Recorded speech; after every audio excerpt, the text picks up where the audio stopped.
Jemaat yang dikasihi Tuhan, salam sejahtera dalam Tuhan Yesus Kristus.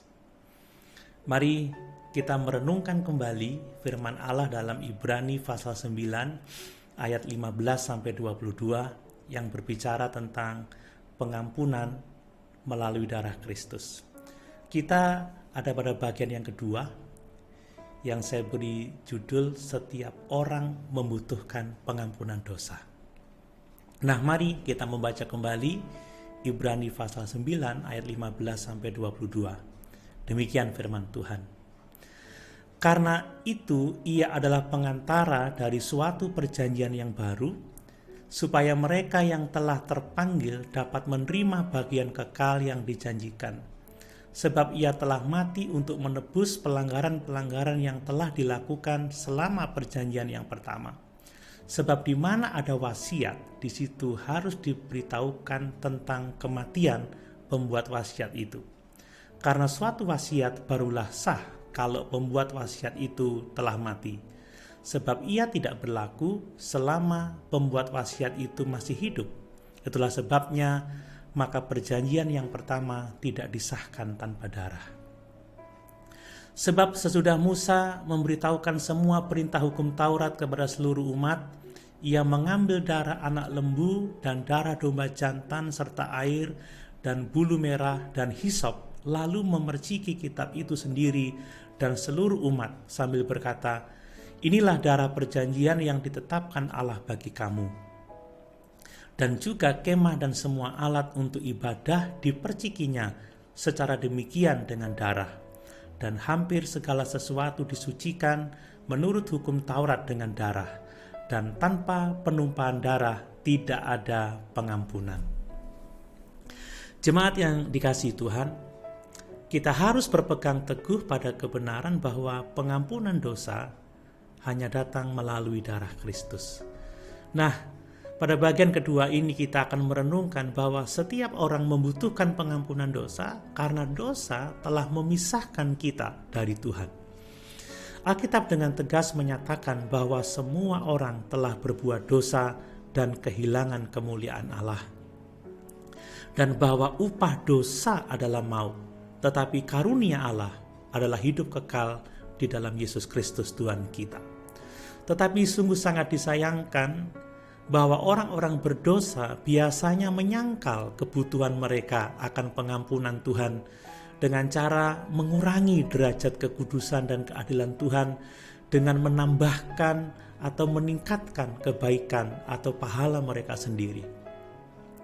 Mereka salah berpikir dan berkata, sesungguhnya Tuhan itu kasih dan Tuhan yang pengasih tidak akan mengirim orang baik seperti saya ke neraka. Tetapi Alkitab dengan jelas menyatakan bahwa Tuhan itu mutlak kudus dan adil. Dia akan menghukum semua dosa. Kasih-Nya tidak berarti bahwa Dia mengesampingkan kekudusannya atau keadilannya. Alkitab juga menjelaskan dengan sangat tegas bahwa kita jauh lebih berdosa di hadapan Tuhan daripada yang pernah kita bayangkan. Kita dilahirkan terasing dari Tuhan karena kesalahan Adam, karena dosa Adam diperhitungkan kepada kita. Dan pada kenyataannya kita dengan cepat menambahkan dosa kita sendiri ke dalam dosa Adam. Kita merasa bersalah karena melanggar standar kekudusan Tuhan, baik oleh perbuatan dan pikiran kita. Karena terasing dari Tuhan, kita membutuhkan perantara untuk mendamaikan kita dengannya. Yesus Kristus adalah satu-satunya perantara antara Tuhan dan manusia. Dia adalah perantara dari perjanjian baru. Jika kita pernah terlibat dalam sengketa hukum dengan seseorang, maka kita membutuhkan mediator yang dapat membantu kita dengan pihak lain yang bertentangan dengan kita untuk mencapai kesepakatan yang memuaskan. Kristus tahu kekudusan mutlak Tuhan. Dia juga tahu hutang dosa manusia yang sangat besar. Dia menjadi manusia, hidup selaras sepenuhnya dengan standar kekudusan Tuhan. dan kemudian dia menawarkan dirinya sebagai harga penebusan yang dituntut keadilan Tuhan. Dengan melakukan itu, Yesus mendamaikan kita dengan Tuhan. Mari kita melihat dalam 2 Korintus pasal 5 ayat 18-21 yang berbunyi demikian.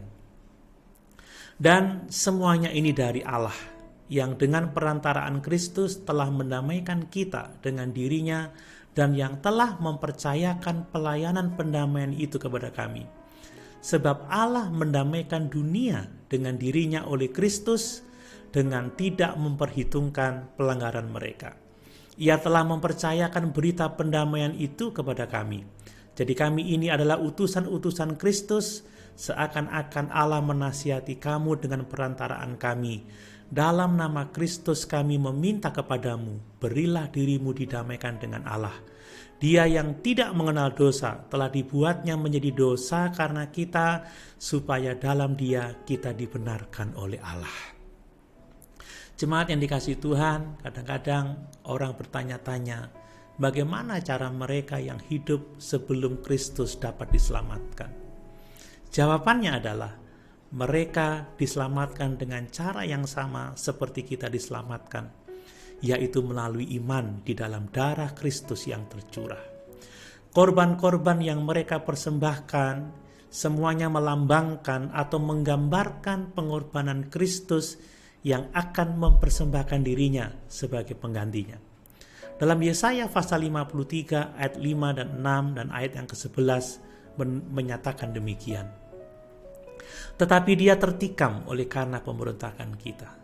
Dia diremukkan oleh karena kejahatan kita. Ganjaran yang mendatangkan keselamatan bagi kita ditimpakan kepadanya, dan oleh bilur-bilurnya kita menjadi sembuh. Kita sekalian sesat seperti domba, masing-masing kita mengambil jalannya sendiri, tetapi Tuhan telah menimpakan kepadanya kejahatan kita sekalian. Sesudah kesusahan jiwanya, ia akan melihat terang dan menjadi puas. Dan hambaku itu sebagai orang yang benar akan membenarkan banyak orang oleh hikmatnya, dan kejahatan mereka dia pikul. Jemaat yang dikasihi oleh Tuhan, jadi pengorbanan perjanjian lama itu menunda hukuman dosa sampai Kristus membayarnya di kayu salib. Keselamatan orang-orang kudus sebelum Kristus bisa dikatakan adalah hutang sampai Kristus membayar tagihannya. Dalam surat Roma pasal 3 ayat 23-36, Paulus menuliskan demikian. Karena semua orang telah berbuat dosa dan telah kehilangan kemuliaan Allah, dan oleh kasih karunia telah dibenarkan dengan cuma-cuma karena penebusan dalam Kristus Yesus. Kristus Yesus telah ditentukan Allah menjadi jalan pendamaian karena iman dalam darahnya. Hal ini dibuatnya untuk menunjukkan keadilannya, karena ia telah membiarkan dosa-dosa yang telah terjadi dahulu pada masa kesabarannya.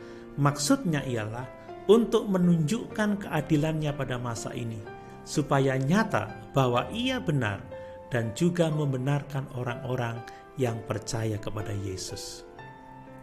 Jemaat yang dikasihi Tuhan, fakta bahwa setiap orang adalah orang berdosa yang membutuhkan pengampunan dari Tuhan, itu berarti bahwa kita, saudara dan saya, dapat menawarkan Injil kepada setiap orang dengan meyakini bahwa Injil adalah kekuatan Allah untuk menyelamatkan setiap orang yang percaya.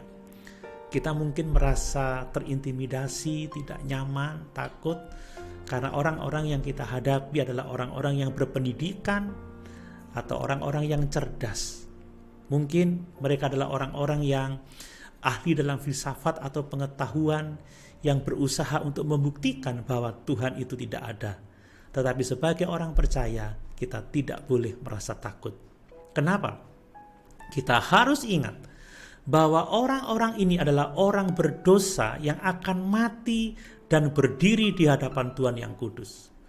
Dia membutuhkan seorang pengantara untuk mendamaikan dia dengan Tuhan sebelum hari penghakiman itu. Yesus Kristus adalah satu-satunya perantara yang manusia butuhkan. Darahnya yang tercurah adalah harga penebusan bagi orang-orang berdosa yang percaya kepadanya. Haleluya. Tuhan Yesus memberkati.